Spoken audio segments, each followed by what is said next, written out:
MDH biryani મસાલા, પારંપરિક બિરયાનીનો અસલી સ્વાદ. असली मसाले सच सच MDH. અને હવે વાત કરવી છે કે પ્રી મોન્સૂન પ્લાન ખાડામાં ગયો તેના વિશે.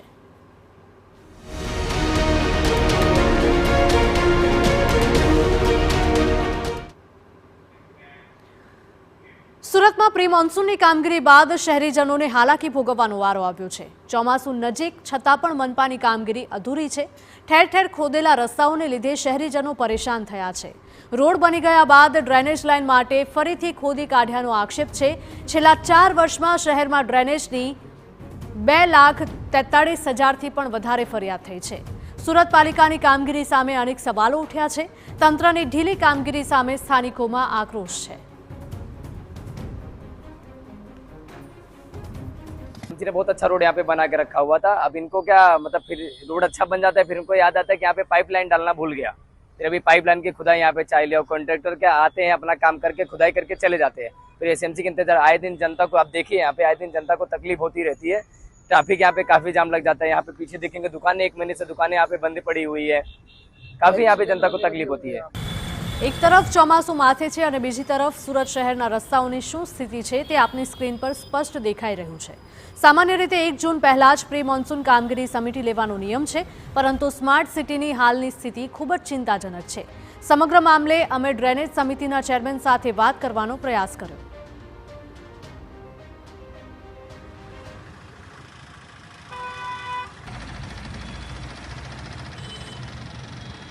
સુરત શહેરના અલગ અલગ વિસ્તારોની અંદર છેલ્લા કેટલાક દિવસથી જે ફરિયાદો મળી રહી છે, જે ઘટનાઓ સામે આવી રહી છે કે રોડ રસ્તા ઉપર જે રિપેરિંગના જે કામ થતા હોય છે, ડ્રેનેજના જે કામ થતા હોય છે અને ત્યારબાદ તેનું સમયસર જે સમારકામ ન થવાના કારણે અનેક સમસ્યા સ્થાનિક લોકો ભોગવી રહ્યા છે. તો આપણી સાથે આજે ડ્રેનેજ સમિતિના જે ચેરમેન છે કેયુરભાઈ, તેમની સાથે વાત કરીશું, કારણ કે અધિકારીઓ ક્યાંક ને ક્યાંક કે બેદરકારી દાખવતા હોય તેવા દ્રશ્યો પણ જોવા મળી રહ્યા છે. કેયુરભાઈ, સામે ચોમાસું આવી રહ્યું છે, ડ્રેનેજની કામગીરી થતી હોય છે, ત્યારબાદ જે રિપેરિંગ જે કામ સમયસર થવું જોઈએ સારી રીતે, ત્યાર પછી નથી થતું, શું કારણ? હાલમાં સુરત મહાનગરપાલિકા હદ વિસ્તારમાં ઘણા બધા વિસ્તારોમાં નવા ડ્રેનેજ નેટવર્ક નાખવાની કામગીરી કરોડ રૂપિયાના ખર્ચે થઈ રહી છે. અને આ તમામ કામગીરીને 15મી જૂનનો ચોમાસું શરૂ થાય અને એની પહેલાં 20મી મે સુધી સલામત ધોરણે લાવી દેવા માટેની આપણે એક પ્રોસિજર કરતા હોઈએ છીએ. આ વર્ષે કમોસમી વરસાદ પડવાના કારણે ચાલુ કામની અંદર વરસાદના કારણે વિક્ષેપ અને વિઘ્નો ઊભા થયા હતા અને તેથી જ કામગીરીની પ્રક્રિયા થોડી વિલંબાઈ ગઈ હતી.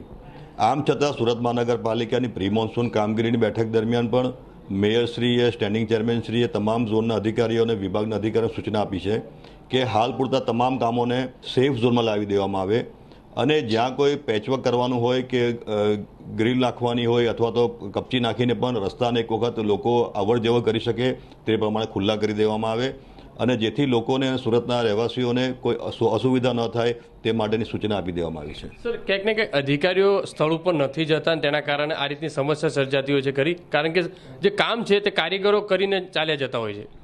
મેં આપને કહ્યું તેમ દરેક કામોની અંદર સુપરવાઇઝિંગ અને મોનિટરિંગ અધિકારીઓ દ્વારા કરવામાં આવતું હોય છે. છતાં જો કોઈ કિસ્સામાં આવી અધિકારીઓની કોઈ બેદરકારી અને ક્ષતિ જાણવામાં આવશે તો ચોક્કસપણે તેઓ સામે પગલાં લેવામાં આવશે. જે રીતે કેયુરભાઈ કહી રહ્યા છે તે પ્રમાણે આ જે રીતે સામે ચોમાસે જે રીતે ડ્રેનેજની કામગીરી થતી હોય છે ને તે દરમિયાન કોઈ જે ગેરરીતિ અથવા તો જે કોઈ ક્ષતિ દેખાશે તો જે તે વિભાગના અધિકારીઓ સામે કાર્યવાહી કરવા માટેનું જે સૂચન છે તે કરવામાં આવ્યું છે. કેમેરામેન સંજય ચંડલ સાથે બલદેવ સુથાર, TV9 સુરત. એટલે કે દોષનો ટોપલો હાલ તો કમોસમી વરસાદ પર ઢોળાઈ રહ્યો છે અને દાવો કરવામાં આવી રહ્યો છે કે તમામ કામને સેફ ઝોનમાં લાવી દેવામાં આવશે. પરંતુ જુઓ, જે રસ્તાને સારી રીતે તૈયાર કર્યાનો દાવો કરાઈ રહ્યો છે તે રસ્તા પણ ગમે ત્યારે બેસી જાય છે. વરાછાના બરોડા વિસ્તારમાં એક આવા જ રસ્તા પર ટ્રકનું ટાયર જમીનમાં ધસી ગયું હતું અને ટ્રાફિક જામ સર્જાયો. અગાઉ પણ આ જ રસ્તા પર અનેક ટેમ્પો ફસાયાની ઘટનાઓ સામે આવી ચૂકી છે.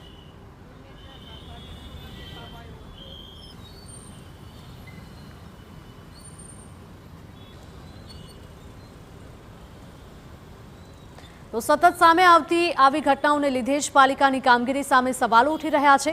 છેલ્લા 4 વર્ષમાં શહેરીજનોએ મનપામાં ઓનલાઈન અને ઓફલાઈન એમ 14,65,000 જેટલી ફરિયાદો કરી છે, જેમાં સૌથી વધારે 2,43,000 ફરિયાદો ડ્રેનેજ સંબંધિત અને તેના લીધે પડતી હાલાકીની જ હોવાનું સામે આવ્યું છે. જો કે ડ્રેનેજ સમિતિના ચેરમેન દ્વારા આ તમામ આક્ષેપોને નકારાઈ રહ્યા છે. કે આ ઓનલાઈન ફરિયાદો જે નોંધાય છે તેમાંથી મહદઅંશે મોટાભાગની ફરિયાદોનો નિકાલ કરી દેવામાં આવ્યો છે. આજની સ્થિતિ એટલે કે 31મી મે આપણે જોઈએ તો હાલ ફક્ત 600 જેટલી ફરિયાદો પેન્ડિંગ રહી છે. તો સુરત મહાનગરપાલિકા પાસે ફરિયાદો આવે છે તો સાથે સાથે ફરિયાદો નિકાલ પણ કરવામાં આવે છે અને તે પણ ઝડપથી કરવામાં આવે છે. ત્યારે વિપક્ષના સભ્યો દ્વારા આંકડાની માયાજાળ રચીને જે રીતે લોકોને ભ્રમિત કરવાનો પ્રયાસ કરવામાં આવી રહ્યો છે તે ખૂબ હીન પ્રકારની પ્રવૃત્તિ કહી શકાય તેવું કામ કર્યું છે. તેઓએ ફરિયાદોની વાત કરી છે પણ ફરિયાદો નિરાકરણની વાત નથી કરી. MDH કિચન કિંગ મસાલા રસોડામાં હોય તો આપણે કંઈ પણ બનાવી શકીએ છીએ. રીંગણાનો ઓળો, બટેટા ફુલાવર, ભીંડી મસાલા અને બીજું ઘણું બધું. MDH